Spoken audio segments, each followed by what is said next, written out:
Hello everyone to the very first video on this channel. My name is Dragon Wolf. I will be covering this wonderful game known as Legendary Game of Heroes.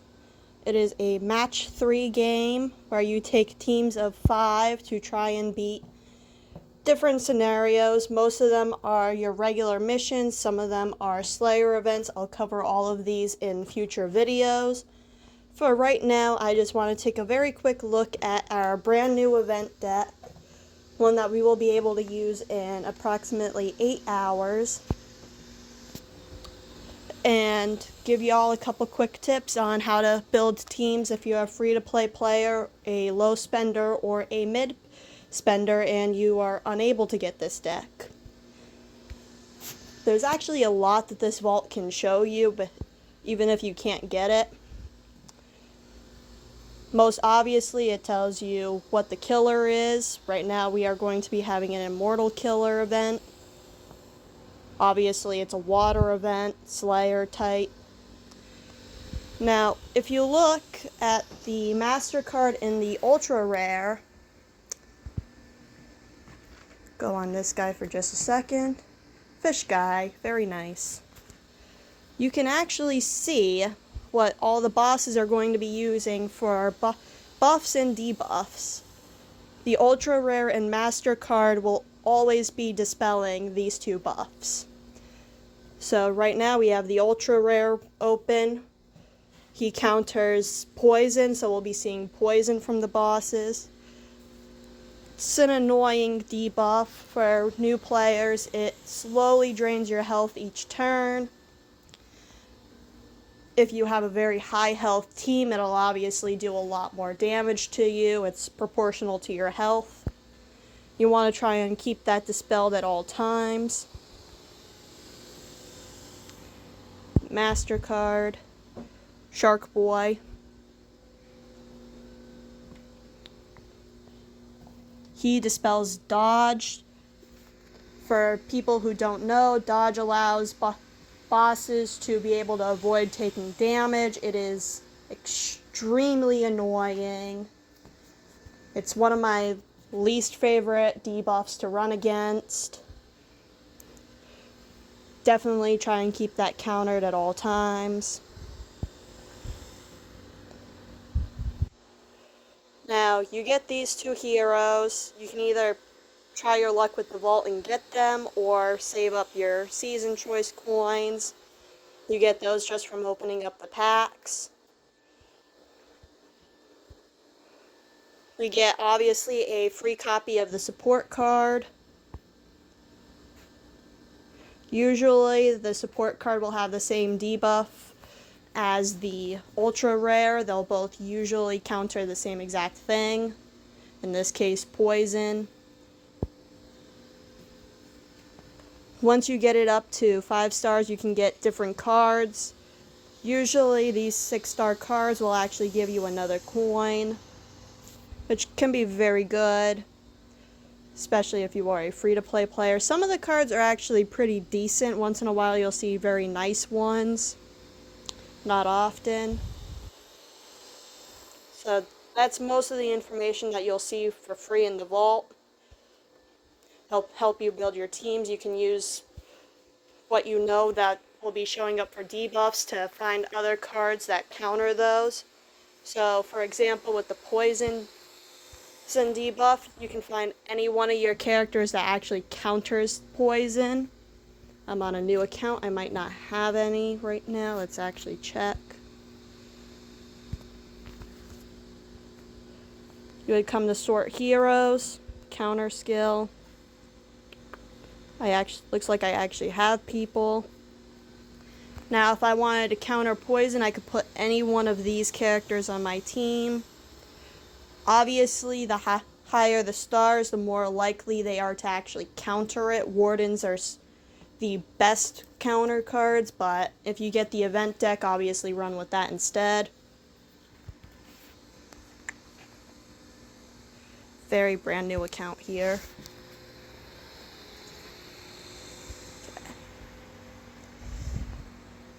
So this team is a Slayer deck. I'm just going to quickly do a quick brush over on the skills. It looks more like something that you might see in GVG, also known as Guild versus Guild, just due to the fact that there's a lot of debuff dispels going on. You got a very nice Slayer attack bonus here. This is the ultra rare. Its skill is Scale Strike. It increases your Water Slayer attack by 5,000% for 1 turn, and you get to create 10 Power Gem 9s. You have to wait 3 turns after you use it. Your passive, every single turn you actually create even more Power Gems.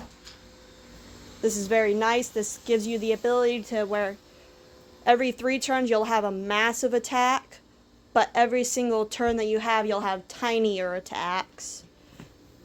The more of these cards that you have that have this passive, the more gems you'll get. Overall, it's actually a pretty nice UR.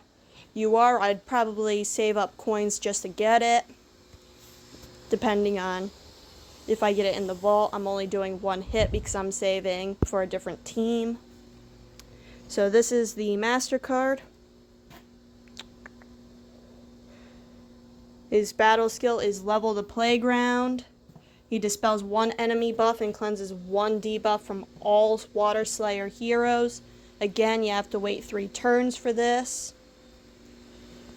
This is very nice for if you don't have counters for whatever debuff you might be facing, be it Fear, which is probably one of the toughest debuffs to face, a Larceny, which isn't too bad, but not great, Thorn, etc., etc. He's going to be able to clean all of those. Unstoppable passive. This basically means that your card cannot be silenced. There is no way for an enemy boss to stop you from using his skills. Which actually that's pretty good for GVG. It's good for some bosses in Slayer that you'll see. It's a pretty decent card. Not sure I would actually spend for it, but if you happen to get it, it's definitely a good thing to have. If you have VIP, where you get the season tickets, you can purchase 1 of the relics. I'll be going over VIP in a later video, if it's actually really worth getting or not.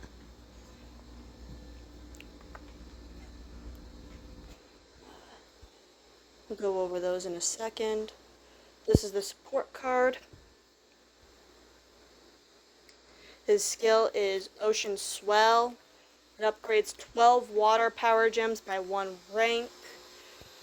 You use it once every 3 turns again. This is really good. You'll actually, when you use this card, you'll use it after cards like the Ultra Rare or whatever gem spawners you have, just so that way they can get the most amount of gem crushing happening, and then you use this just to make them 1 step higher. It's pretty good card to have for a support card. I don't really care for the 3-turn cooldown, but that's pretty standard with Slayer decks. So you get this support card. You get 12.5 million points. You get not only 20 suitor summon coins, which helps you get more goodies along the way. Well, another video, because there's a lot in this game. But you'll also get a 6-star card. Now these top 3, the tiger and the 2 guys, they are from past events. They're older cards. Normally they're not super great. Once in a while we'll get lucky. I'll go over them all in a second. This bottom one is the main card of the event.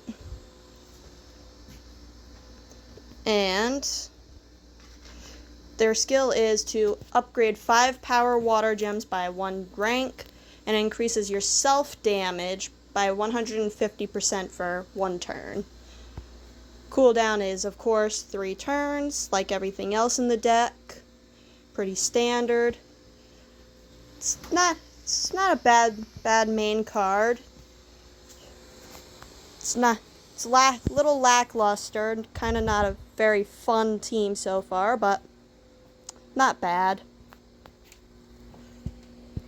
Kind of wish again that it wasn't 3 turns, but that's kind of the deal with Slayer decks. So that's the whole entire event team. Let's go over these 3 cards that you can also get. First one is actually, I forget if he's an ultra rare or a master card. It's been eons since I've played this event. Pretty sure he's actually the ultra rare though. His battle skill is Predator's Slash. He creates 2 power water gem 1s for every 5 power gems on the board, rounded down. He will always create at least 1 power gem. He has a very nasty 4-turn cooldown. His passive, Tundra Chase, at the start of each turn, spawn 2 water gem power gem 1s. If you were attacked the turn before, spawns 3 instead. It's not a bad passive, but it requires that you are able to take a hit, which when you start seeing Platinum, Obsidian, and a lot of higher bosses, you're going to have a very tough time doing that, so be advised that for higher difficulties, his passive really isn't going to be helping you that much.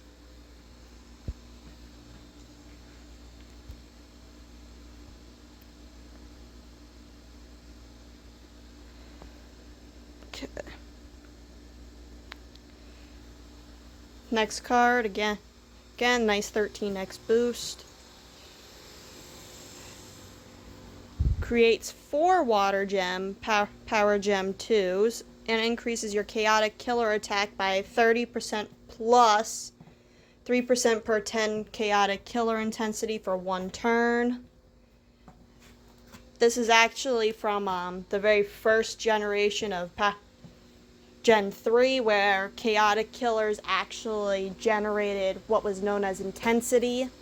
And the more intensity you had, the better the skills were. He does not passively increase it, so it looks like you'll just be getting chaotic killer attack just 30% buff there, which isn't great. I mean, it probably adds up if you have a lot of them, but not super great. You need a relic or something to actually increase that killer intensity, which is very hard to find nowadays. And last but not least, at least they're all Gen 3 this event. Last event there was actually a Gen 2 card in there. Past couple events actually. Quite annoying, but whatever. Battle skill on this is Barrier Reef. Creates a protective ward for 2 turns. The first time an enemy attacks you while that ward is up, you suffer no damage for that turn. Only 1 ward can be active at a time. This has a 6-turn cooldown.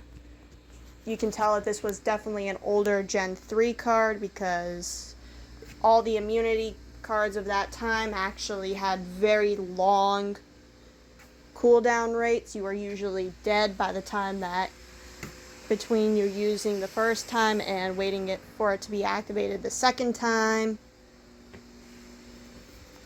But overall, not a bad card. It starts with the passive of Haste, which means that you start the battle with its battle skill already fully charged, and it has a 20% attack buff for 1 turn. This is very good for new players and people with low spending. They might not have the relics to power their cards right off the bat. This actually helps you with that. He also has the passive of High Seas Hail, which creates 6 water gems whenever he attacks. This is a very nice buff to have. Every single turn, as long as you can get 1 attack matched, you will create more power, more just regular water gems. It's better to have power gems, but you'll take what you can get if you don't have relics. And regular gems can help you get other skills charged. So that's what we have to work with. The Ultra form. Kind of forgot to go over it. Usually the Ultra form is just both the Master card and the Ultra Rare fused into one singular card. Obviously that makes it a lot better than having the 2 of them individually, but usually I won't go over the Ultra forms just because it is the 2 other cards just combined, thrown into one singular card. You can tell that with this battle skill. It increases the attack by 5,000 for 1 turn and creates 10 water power gem 9s. That's the same as the Ultra Rare. And it also dispels 1 enemy buff and cleanses 1 debuff from all Water Slayer heroes. Same exact thing as the Master card. Also has the Master card's passive of Unstoppable and the Ultra Rare's passive of Fins of Fury.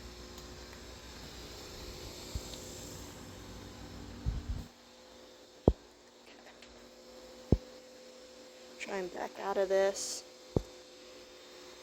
without getting hit with too many ads here.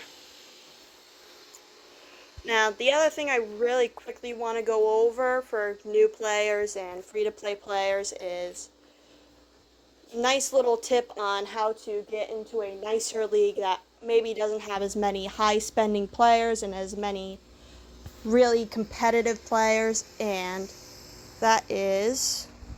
Wait for this to show solo. Thank you. Your leagues and groups. We already know that there are different leagues in the game. Legends, Emperors, Kings, etc., etc. Go all the way down to wherever you are. However, within each league, there are also groups. The sooner you start the event from when it starts, the higher the group you are in. So if you start the event the second that it starts, you're going to usually be within groups 1 through 3. These have most of the high spenders, a lot of the really competitive players.